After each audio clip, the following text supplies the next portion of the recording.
We have a collective fascination with watching a decent person devolve into a monster.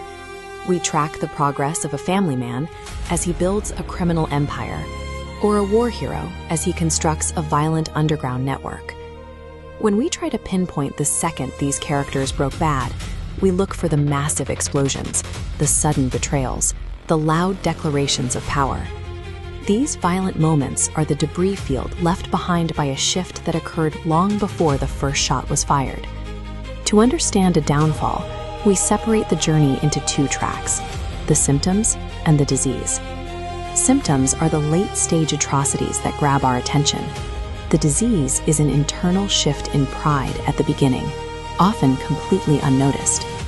If we want to find the origin of a monster, we have to look past the violent symptoms and isolate the moment they were infected by their own ego.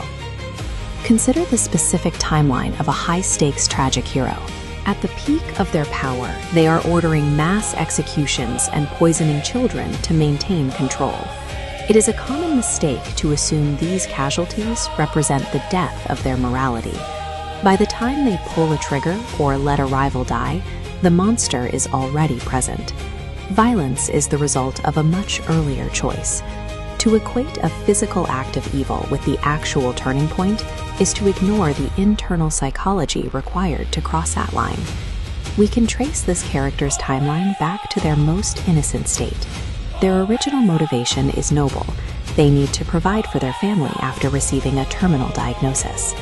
Early on, the character is offered a safe, legal lifeline. A wealthy former business partner offers to pay for their medical treatment in full. This money would solve the problem. It would secure the family's future without any laws being broken. This is the exact second the character silently rejects the help. Accepting the money requires an admission of failure. It would bruise a pride that has been sensitive for decades. In this bloodless moment, the core motivation shifts. The mission is no longer about saving his family. It is about feeding his self-image. He chose the criminal path out of vanity, not necessity. The monster was born the second pride won over purpose. We see this pattern repeated across drama. This specific choice mirrors the arcs of Shakespearean kings and the collapse of real-world figures who find themselves at a similar fork in the road. It is a recurring moment where an individual must decide whether to protect their original goal or protect their ego. The darkest destinations in history are paved by these quiet, everyday choices to preserve a sense of self-importance. Morality rarely snaps with a loud, cinematic bang. Instead, it unravels silently, one prideful choice at a time.